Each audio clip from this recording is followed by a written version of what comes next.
Lọ́dà kọ́rẹ́ ọ̀dà kó wọn ayọ̀ rẹ̀. Bàbá wọn ó kó àtẹ̀ta. Èyí ẹ̀dùn ẹnu màá wáyé àṣẹ kéra.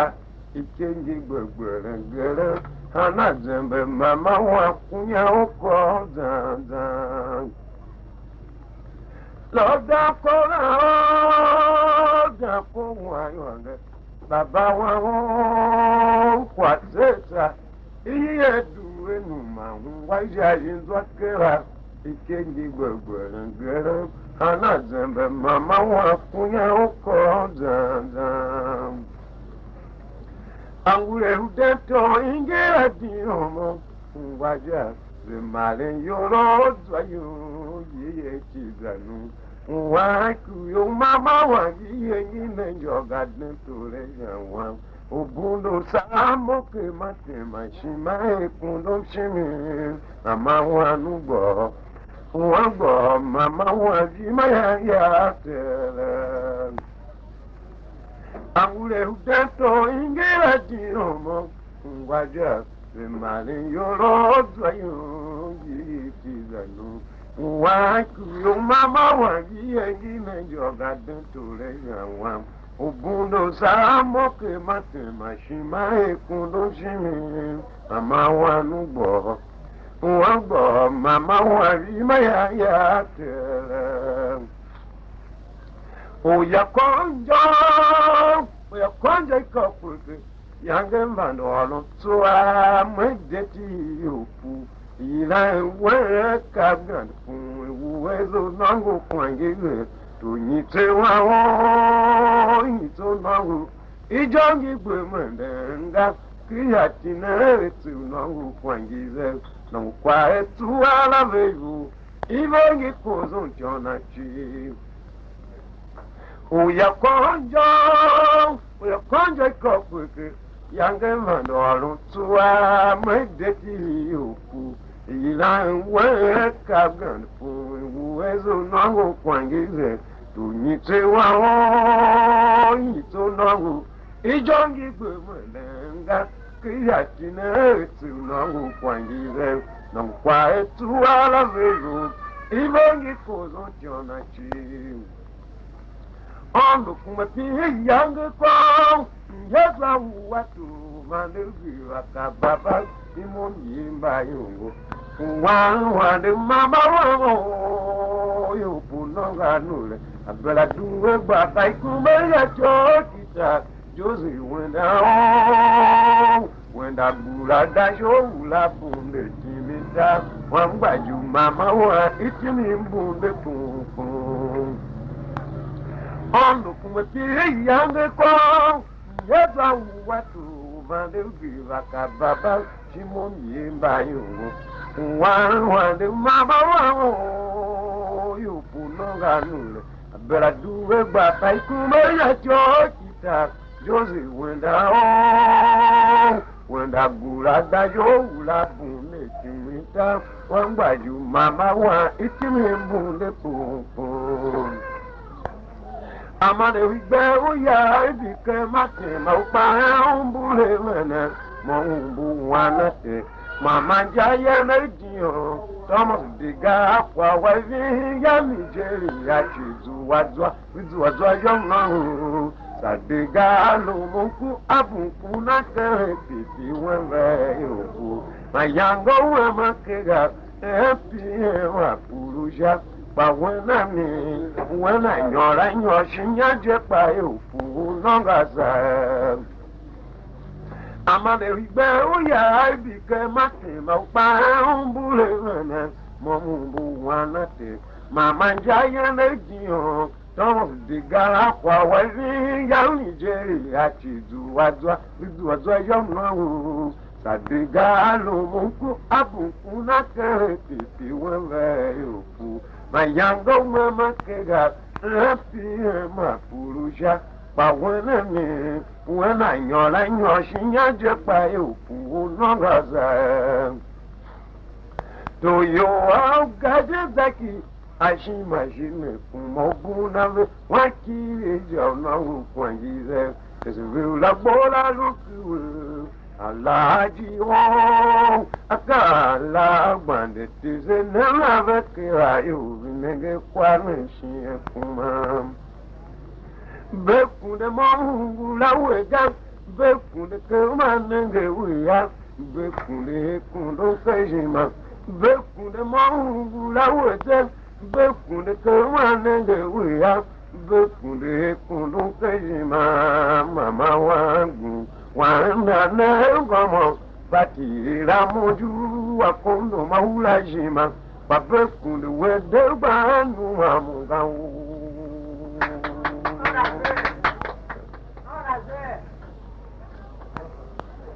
Tonyi tama isomahu yon gandu hakungo kile kuma hivi oyopu no kwangiri gandi joya yemize kawane zobunden kega tele shakwaru Tonyi tama isomahu yon gandu hakungo kile kuma hivi oyopu no kwangiri gandi joya yemize kawane zobunden kega tele shakwaru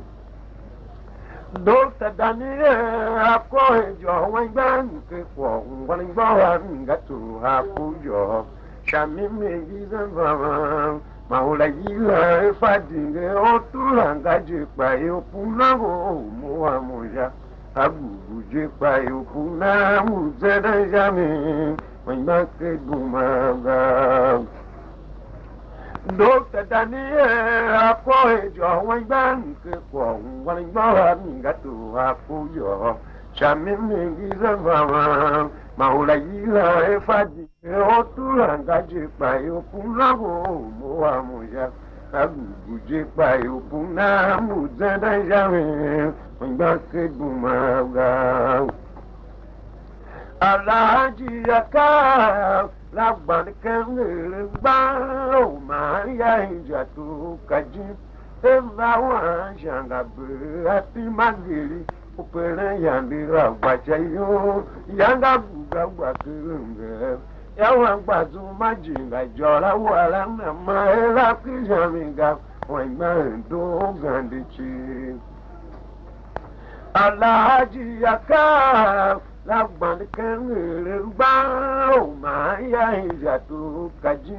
Eva wa shanga be ati magiri Upere yandira gbacha yo Yanga buga gwakirunge Yawa gbazu majinga jola wala na maela kijamiga Wangba ndo gandichi Sao mane tindi le take abanoga gbabu ojitile matindi le take punu la digwa Chimane tindi le take Felice igbodawa oyale uvechoga Wa gandi ne udu wanu kutawa retura Epipi yamashima Ndi kike muzende kijagugu Kamwede olunega Part of the people that can job by cheese. Job that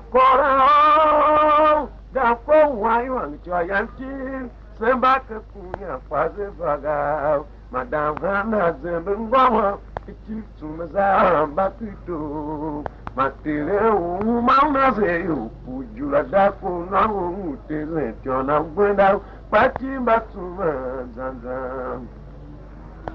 Job that for why you want to yanti. Send back a punya for the Faga. Madame Hannah Zembangwa, it is to Mazam Bakito. Matile, Mamma say you put you a dark for now,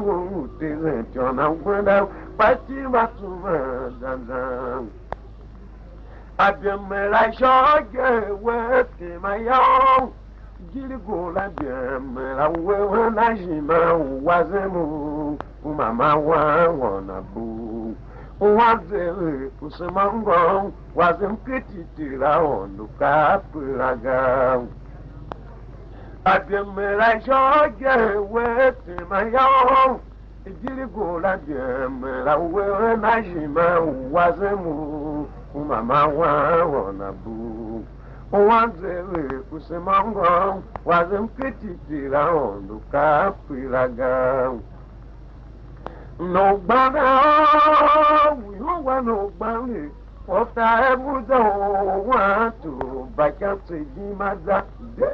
No bana, we want no bana. What I would want to back up to Gimaza. Maura Maruaya, Rumana, Mawangile, Maruan, for you. No kwangeli dula na dula yenete moka kare patu kwangize yanga mzenenga jagugu moke maunda jagugu agugu betalo yira unago kwangize tu mawake talo munana Zakabara what is it? One back I carry you funa me, mamma. Yamos in a champ, charm about one girl, Chanky. Thomas began, who don't you, Yakon, your person, we are calling your couple, where Yamos were. Such a bird, your brand, I wonder what is it? One back I carry to Puna, who nearly mamma. One yamos in a charm about one girl, Chinese. Thomas began, who don't you, Yakon, your person, we are calling your couple, where Yamos were. Zwajia to vanda quando Wawane mama mama amalibe Ibeya di quando wawana te Yunenyo ekri bade Kwa uya ondo tiwejela Yumbila wewa mama Zwajia to vanda quando Wawane mama mama amalibe Igbeya bi kwanu àwọn láti yóò lẹ́yìn èékpì gbàdé kọ́ ìyá ọ̀dọ̀ tí lè dé la yòmbìlà lè wà màmá. Ìjòwè dàgbùrà ó adájọ́ ta fọ́nrù ẹ̀ wọ́n gbàjú pẹ́ màmá lè tì wàtàwọn ojú pàkàtì ẹ̀ mọ́. Yanga Manu, Atango Team, Zanzan, Jella Pemi, Atango Bahasian Taju Park, Chatango Toro Taye, my call to Punya Uko Zandan. Alajio, Yakoba Zumajila, we did one Jaraga, Chocho, Mekanga, Wayona.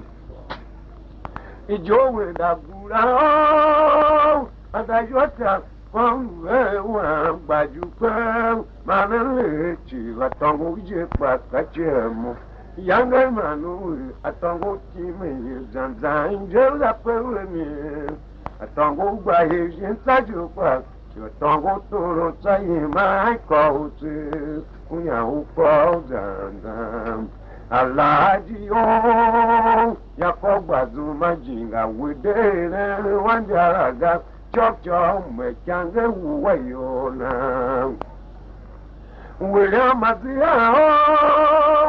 Yira Zia Prizu Hindi Kondo na wanjira tu Saji yande tu Patwa danyu gayova Wazad boya vaya idenu manga William Mazia Yira Zia Prizu Hindi Quando na wanjira tu Saji yande tu Patwa danyu gayova Wazad boya vaya idenu manga Alhaji o Alhaji la bandi o bi ha mo ndongo ya mo panu mo ya pa me o ba velu ki pati e mo la za o gbeje mo me o la na lu mo ya zi wa lu to ngo mama Alhaji o Alaji la bandi yo vi ha mo no ya mo pa mo ya pa me o ba velu ki pati e mo ma la da o gbeje wa won ma o la na lu mo ya ngi wa lu to wo ma ma ma to wa ne we ki bo akiri bo la gba china baratu wa nanga mo nenga gwa usongo kyanyo pangwana wana nongo tajima kena we pamure gidanege orangula o ataga kwabo nyola ma nyai kuma wa mama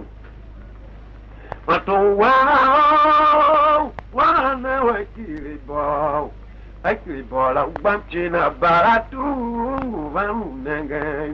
mo nenga gwa usongo kyanyo pangwana wana nongo tajima kena we pamure gidanege orangula o ataga kwabo nyora ma nyai kuma mama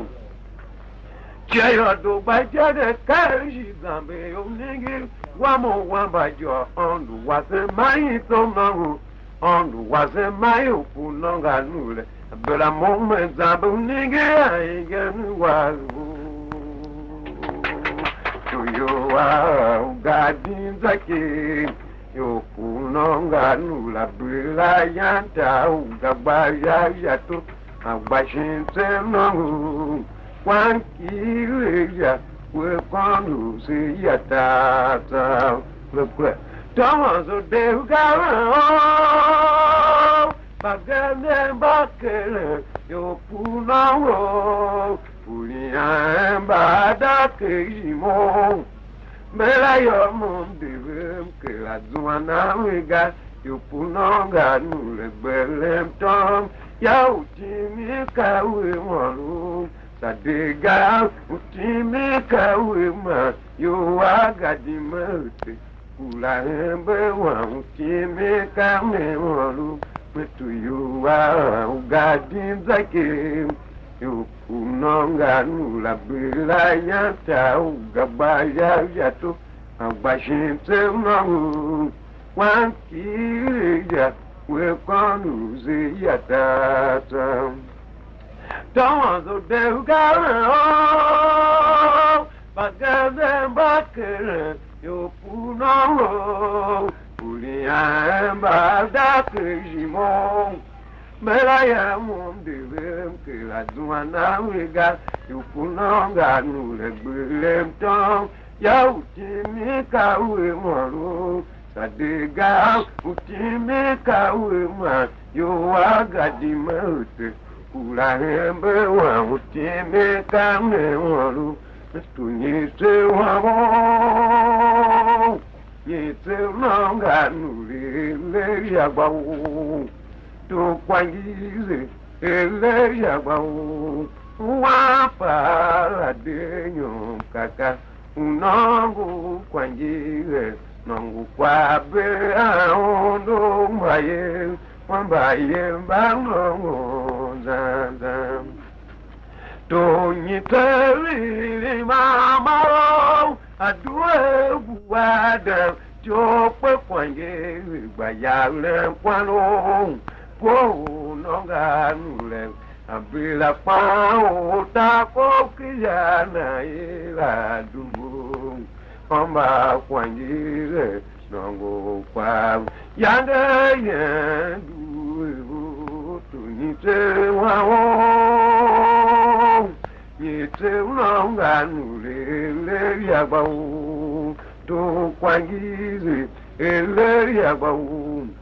Wapa denyo kaka Unongo kwangize Nongo kwabe aondo mbaye Wambaye mbano zanzam Tonyiteli mama adue buada jope kwange bayale kwano po nonga nule abila pa o ta po kijana ila dubu omba kwanyire nongo kwa ya atuga diga ayira fere nyolode lo pa mo sene to akume tu la togo vanenge moja maya kle yo la toga mom yila toga jiji atuga nambe moja nya jo ta cha kume yange jo wa le vangwa wa them na embe punya jau la toga mom yila toga jiji atuga lumumbe atuga diga ayira fere nyolode lo pa mo sene to akume tu la togo vananga imoja maya kle yo la toga mongi la toga jiji atuga namba imoja nya jo ta cha kume yange jo wana le vangwa wa na embe ke punya ya jo yange me ya mame na mo ganjo la toga ungue yo utale uga ungu yange na ga yo mo du tembaga yo la toga we kunde imao tamane we gabi oluveze wa yange na ada wa ojende baba shivae vala toga baba wa kwalo na ganyo la toga eleji maduga joyange mo yemane na mo ganyo la toga ungue jo utale uga ungu yange na gayo du tembaga yo la toga we kunde imao tamane we gabi oluveze wa yange na ada wa ojende baba o shivae vala toga baba wa kwaro na ganyo la toga eleji maduga Kuchale kai mobilim gacho la kubaiwaka itola na o kuchale tagungu imokebu kai chaibu chaibaga utajimu wande kajaja to kajala nayanga kai bagundede akumbu kwaze esi awamba la tire jiji kan wango e wango tula ingerman wachi mo yu gande chi kana me munenga jianyi kuchare kai mo bilinga u kuchare kai mo bilinga sunangu me kuchare kai mo bilinga na wanjiji kuchare kai mo bilinga jola kubaiwaka itola na o kuchare tagungu imokebu ukai kaibu chaibaga utajimu wande kayaja to kajala nayanga dika egbagundede akumbu kwaze esi awamba la tire jiji kan wango e wango tura inderman wachi muyu gande chi kana me wima munenga ya tu chigawa keune iti timbere ondu chao ibiri wana dinga chao non ke utezeze kwa Nyam Pong Lujo to no Jennifer. One design you go see a now as a father. To Chigawa, native, Timber, Lujo, one idea. No care, this is a and Yapon Lujo to no Jennifer. One design you go see a now as a father. Nyama beda kum watiyam kelecha padon watu tumbana de kukungomo zene benda pakare jiwalo emo gbelemo erenwe moja we yankulan yo ya wachi mu yo gandichi kanji hane obzende benda wele mu ahome yavanga.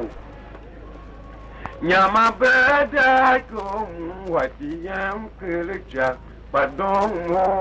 watu tumbana de kukungomo zene benda pakare jiwalo emo gbelemo erenwe moja we yankulan yo ya wachi mu yo gandichi kanji hane obzende benda wele mu ahome yavanga. To da jato, to da jato, jiva wana bawa chika jino gugu shira, gugu naila ganda. Ayu womba danyi wegida, yakamba wanu taniko. Lunene shima vela jamu, jato jiva wana bawa chi, mochanyi yungu mukingene. Kunura bigwa o meme kunure mekura bigwa me moya iduwe pakura bigwa moya no diga wa maruwa de me olunja no mo kura bigwa kanegemo alo bendaji pakula bigwa na nyare alo kazuwaje yakula bigwa na biya ko nyare shame Kabamo kula bigwa makimbi mire kunura bigwa o mimi kunure mekula bigwa mi moya iduwe pakula bigwa maya no diga wa maruwa de me oluja no kula bigwa kanegemo alo bedaji pakula bigwa na miale alo kazuaje yakula bigwa na biya ko anyale shami kabamo ikula bigwa na kimbi mire ango tagwa zeki mademu bata mada walo menyongila iya nyukale agugu wa zahiya keyo mechagbaga bayiga kula makabweche Jimwa loko avjami mije mtema umau ikwa iwaze sangiga kayo kunonga nure abraga mwa ne pechana ango tagwa zeki made umata mada walo menyungira iya nyukale agugu wa zahiya keyo mechagbaga bayiga kula makabweche Jimwa loko avjami mije mtema umau ikwa iwaze sangiga kayo kunonga nure abraga mwa ne pechana Owaiku abu mukama ola sangba pajima ya fkate manga waiku abu baba wa mbe ya kpendi azolonjema kwa mama wa nagwa Ozaya za oronjon zenda tugbe momba kamya madam pure apreza mova yovenwa mavado gapane amado natoga Owaiku abu mokama ola sangba pajima ya fkate manga waiku abu baba wa mbe ya kpendi azolonjema kwa mama wa nagwa Ozaya za oronjon zenda tugbe momba kamya Madame Poulet a presa mon vai over Mavadonga palha madonna toga Angule de to waji negazia Nyakuna ko wangona zindaneza Wangu wana kwega uzo Angule de to waji negazia Nyakuna ko wangona zindaneza Wangu wana kwega uzo Yang duen ko benu etogba yeme Ana uzata kera Gona brigadier tongba we shami mu Ubunda ubundo sa Mayange de toro nene naga Brigadier nega shami rele Alaga yango na wabuda Madam Mazau beje ngoma ondo kuma Wayuhi adosha bangoma ondo kuma Dimana matiga isane kila Gavamuwa ulavi ayo chicha Madam Mazau beje ngoma ondo kuma Wayuhi adosha bangoma ondo kuma Wimana matiga isane kila Gavamuwa ulavi ayo chicha Jonathan fait que tu as eu jamais au calme quoi ou wanga gomna ton la gomna ndiala zandunya brigadier diton wana bo una bi que yaga yango bayo kandiala njio tomazu eka de gata vendi mama o ado ga yanga mu madam guni ugbengo mu me olugben Jonathan kwela kitya yojene me ukale kwa uwanga gomna ton kwela gomna ndiale zandunya brigadier diton wana bo unagbi ke yaga yango bayo kandiale njio tomazu eka dega sevendi mama o ado ga yanga mu madanguni ugbengo mu me olungben Shima chuchu agela ngela bunda bunde jibu magela Mangu magela tangu banga Watu jama yila imongo ila Diga tudonga Abondo soki uje ikuna ubekom Ila mokem Owana umbe wamba yongo Mama wanshima vele imongo de bundanga Shima chuchu agela ngela bunda bunde jibu magela Wangu magela dangu banga Patu jama yila imongo ila Diga tudonga Agondo soki uje ikuna ubeko yila moke Owana umbe wamba yongo Mama wanshima vele imongo de bundanga Kwa ugande na nuku edagi wa ditologa iyo mbini hunde brigadier tokwira gona nongo nemi uwa bokia wa kakumaga anongo tagwa zeki dene nonga mi wanalonya mama wa dene nonga mi na Kwa ugande na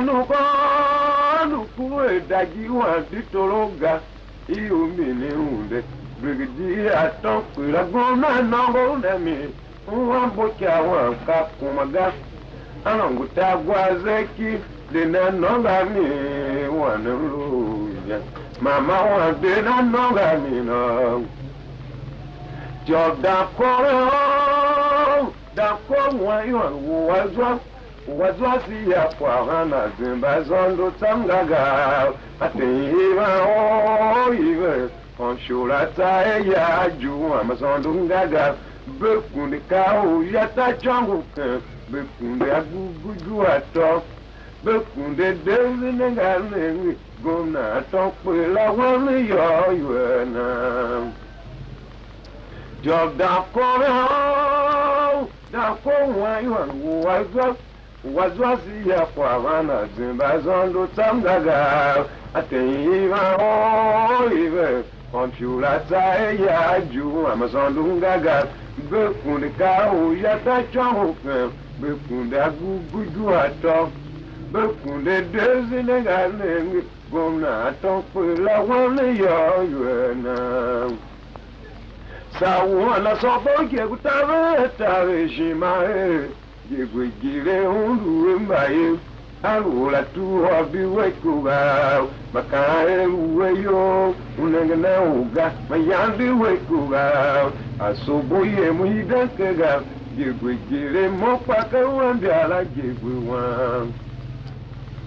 sawona soboye gutave tawe shimae yegwegire hundu mbaye alula tu obi wekuga makae uweyo unengena uga mayandi wekuga asoboye muhidakega yegwegire mopaka wambyala yegwewan William Azia, oh, my government, Gandhi, Azia Prizu in the Jimo, Mopanse government, one who quarrel, Cabrigidi, a tompera, Tire, I say, Wekwa, wasn't I was a chief, more cho, but Yamoma Zambonigi, La Gala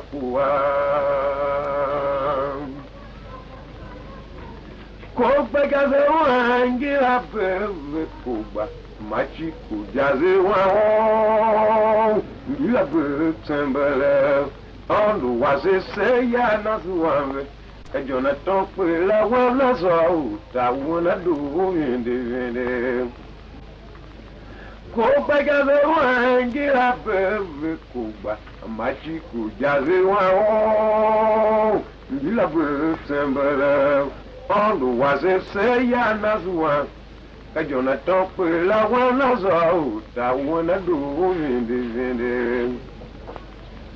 ijona tope tane doga okurangu gabyaguyi se akobechi ikinyo mi 79 zanzanje semba je brigadier jona tope la semba jena kajura da ko gasemba gani mas pujena Matao menga shiao Ijona tope tane doga okurangu gabyaguyi se akobechi ikinyo mi 79 zanzanje semba je brigadier Jona tope la semba jena kajula dako gasemba gane mazu pujene matao menga shiao Jonathan sogo gile tale utenyove sogo gile tale uteride dako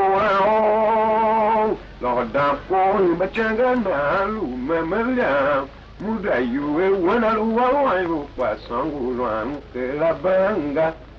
Jonathan pulanga ya iyo binge gandichi Jonathan sogo gile tale utenyove Sogo tale uteride Dankora Lord Dankora machanga na lu memelia Muda yuwe wana luwa wangu kwa sangu lwanu ke la banga Jonathan Pulanga ya iyo binge gandichi Zwaji ya tugu Wawande mama wanzavere mwesuto Chiwe mana mamigbe Igbe ya bipe la kende Ye maune namu Chibigidi ya tope la mona zoto Zwaji ya tuge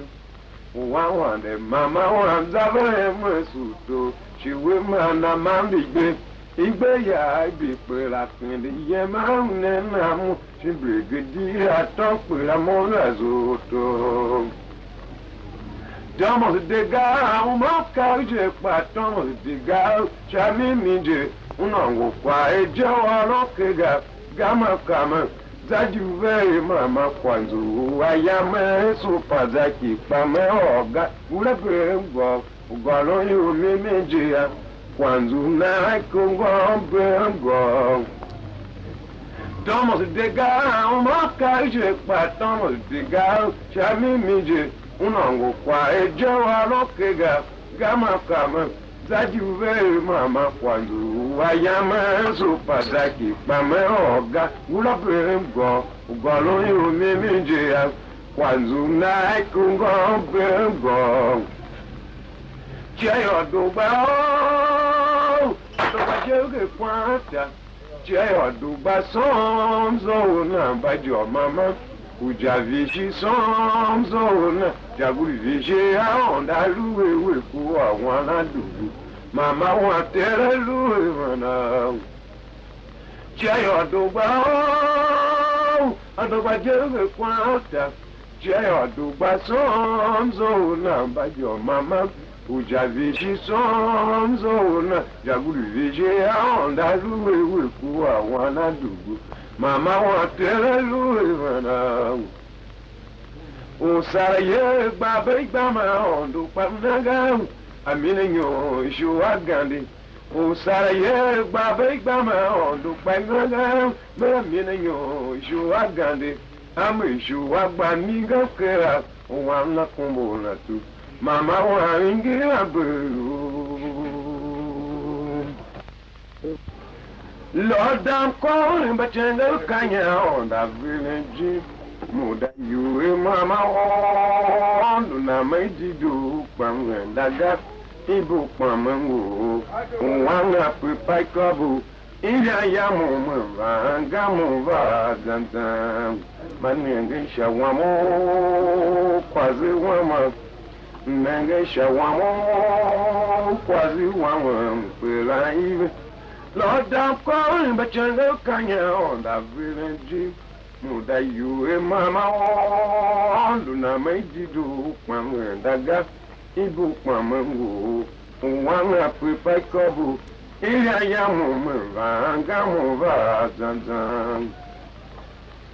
Amachiku, Bagaza, Yawon, very Monzu, Yangi, Upunonga, Yamangu, now. I hear Kitoko, but Jaga, she got Muzana Nanga.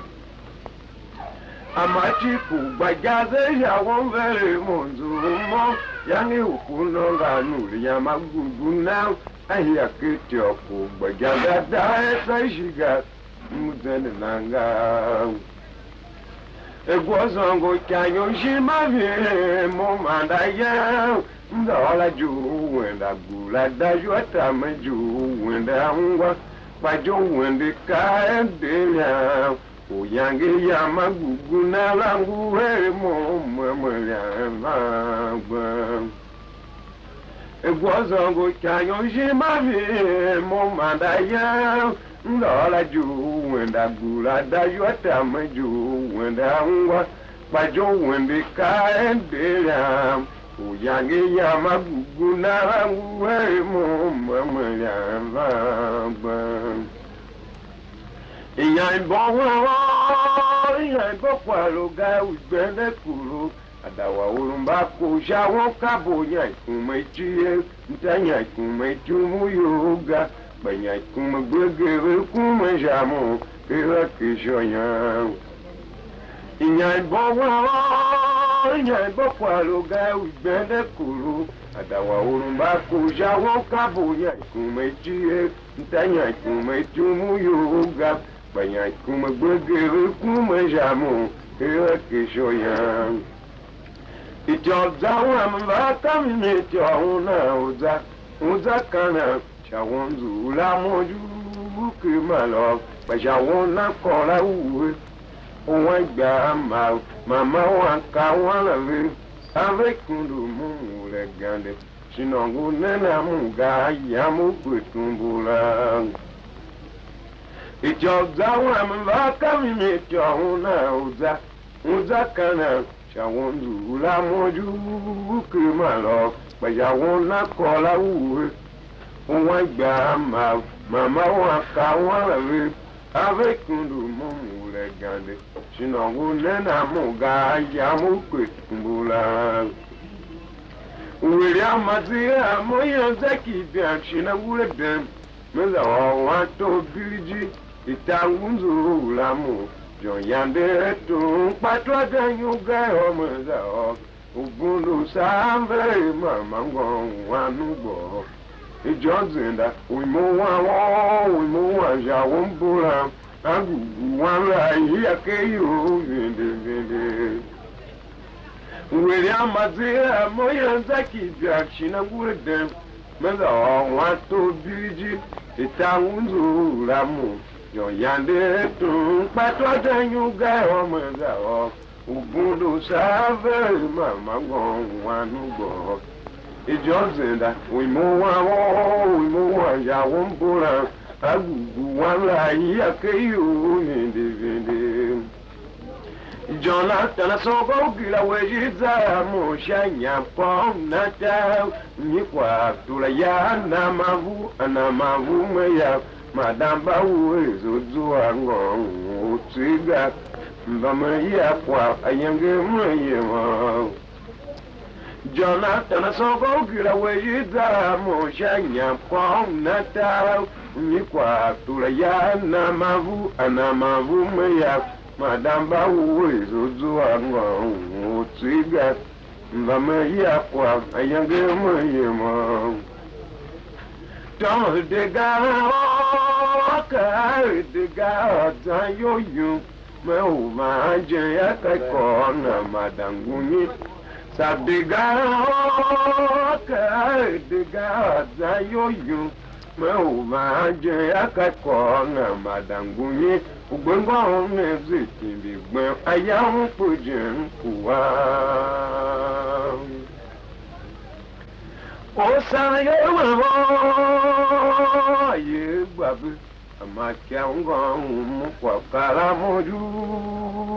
Wana kumbu natu. Mama waka wakula. Wana guze mama ngwa. Muchangu ukise uva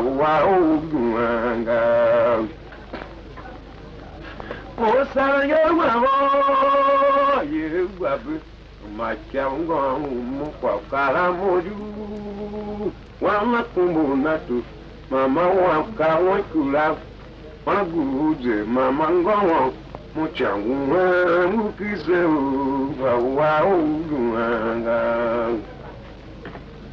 Georgie again, the Moya Quanangamo, Gure Melayu, Language Yahweh, Georgie again, the Yima, woman and Yam Kong, Natal, Niqua and Yam Kora, Pozon will do you. Georgie again, the Moya Quanangamo, Gure Melayu, Language Yahweh, Georgie again, the Yima. Woman and yam kong natal, Niqua and yam kora, Pozon will do you. If you're Buddha, you take out your boom, the booze at the wasn't family. Why she won't go on, wasn't more funny moment number chance. If you're Buddha, you take out your boom, the booze at the wasn't family. Why she won't go on, wasn't more funny moment number chance. It's your down, your now that Uzakana, Aluwe, Nagamu, Faga Or the one Zumo. White Bama, Mama Wabdu Walenga, Yopunonga Nule, a Brayates and Zanduja Bugliamo, Agugu, one Lazahita and Baula. It's your down, your now that Uzakana. Aluwe Nagamu, Faga Or the one Zumo. White Bama, Mama Wabdu Walenga. Yopunonga Nule, a Brayates and Zanduja Bugliamo, Agugu, one Lazahita and Baula. It's Jonathan, a so go Gilajami Midget, Monzi, Hula, Tabayu, Gandhi, Mehula, Hibahigan, Little Jatuka, Manify Chia Kachia, Maugini, or it's a Jatu, Demahula, Hibangila, Soga. Wachi ayula lukungo William Mazea Pakaimba Mwahibangira Dewa Hama yange Pakandu Yu Kwambibanga Jonathan Soko Kiraja Mimije, Monzi Hula Sabai, Gandhi, Mahula Hibaige, Sujatuka, Manfai Chia Kachia Maugini or Sujatu, Idemahula Hibangila Utsoga, Uachi Ayula Lukungo, William Mazia Pakaimba, Mwahibangila Dewa. Hama yange pakandu yu pabibanga to you au gaje zake wangando zanzaje dokukega moya fama menyo kwa kufuruga ponongo na nyokwa afuruze kashinu bana mugatonwa ngwa to you au gaje zake wangado zanzaje dokukega moya fama menyo kwa kufuruga ponongo na nyokwa afuruze kashinu bana mugatonwa ngwa uya konjo ya woto mu konjo ko chamimie mule gande uja vishla o ja vije chave kondo painde go chapwa uja vije ona duga danu la wayo jamais mais da tia ma boni vezu kande ya kula tia ma na wayo jamais ayang wane kan tujo chona mina uya konjo ya woto mu konjo ko chamimie mule gande uja vishla o jagulu vije chave kondo painde go chapwa uja vije ona duga danu la wayo jamais mais da tia ma boni vezu kande ya kula tia ma na wayo jamais ayang wane kan tujo chona mina atwa shoma pila bere aye apola bere va monda te mai manga ma wan la jo atwa shoma pila bere aye apola bere va monda te mai manga ma wan la jo me o madam ba mi la jo italuze mo ya Alayo ya kobazu majinga de me olu etana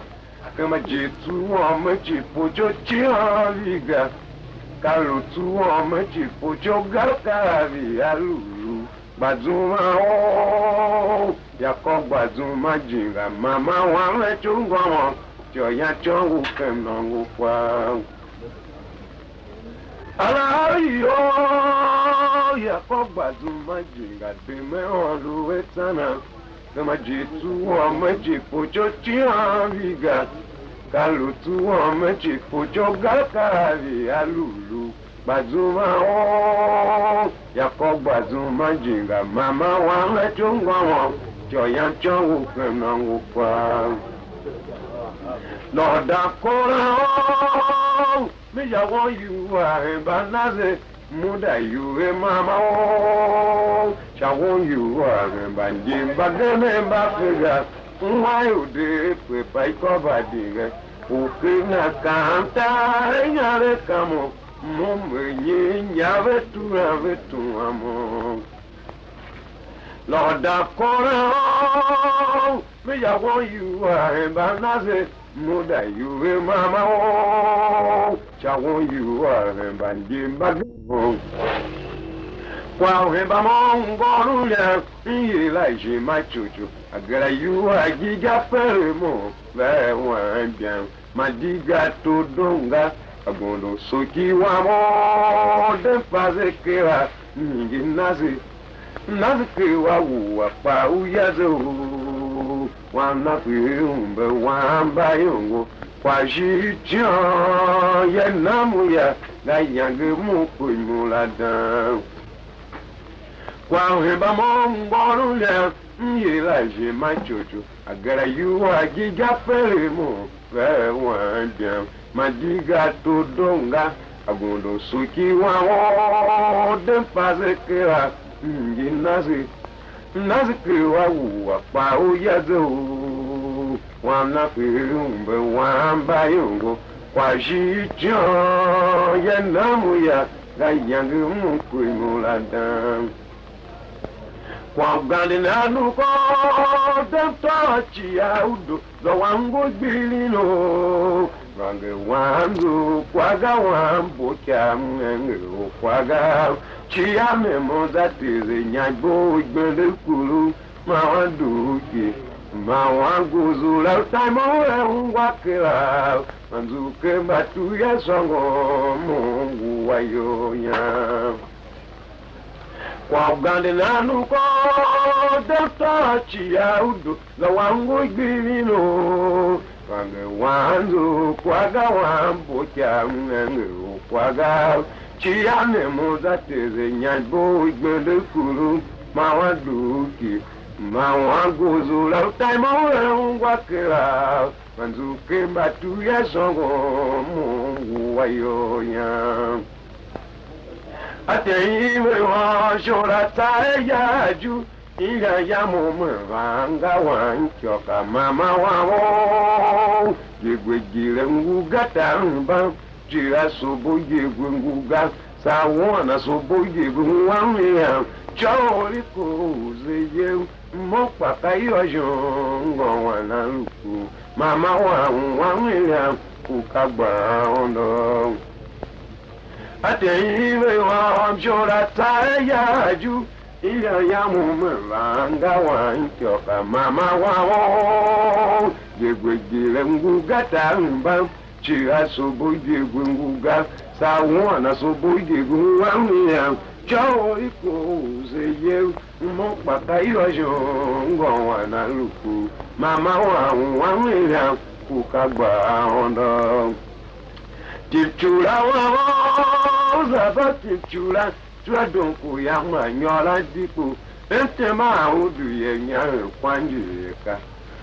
wa de mama wa beba udo chaigbaga tachira sobo yegwegire urumo mena na yawo tipchula wa zaba tipchula tua donku ya manyola dipo entema udu ye nya kwanjika wa de mama wa beba udo chaigbaga tachira sobo yegwegire urumo mena na yawo jogda ko utango zana mo gondo danko wayo age temba mo hana zembe mama utara kura muda gumagila iwagi gamimi ya yokukuma chimachuchwa gira yokuna ijura daku kayoku homoto bayo mashani mbabinja udunga iyo ngitana gumayo zaza iyo tapupupu ahi unangu malo gumagila iwagi gamimi ya yokukuma shimachuchwa gira yokunangu ijura daku kayoku homoto bayo mashani mbabinja udunga iyo ngitana gumayo zaza iyo tapupupu ayi unangu malo diga todonga gondo suki kaine velu machekera kwa igbajami njira gondo suki umachiririsho kae wake kwengu wagapamuka mnengeru nangu yundiapo ogba ponangu pega ohibita ulu nangu kwanyiri mao diga todonga gondo soje kaine velu machekera kwa igbajami njira gondo soki umachirisho kae wake kwengu wagapamuka mnegeru nahu yundiapo ogba ponangu pega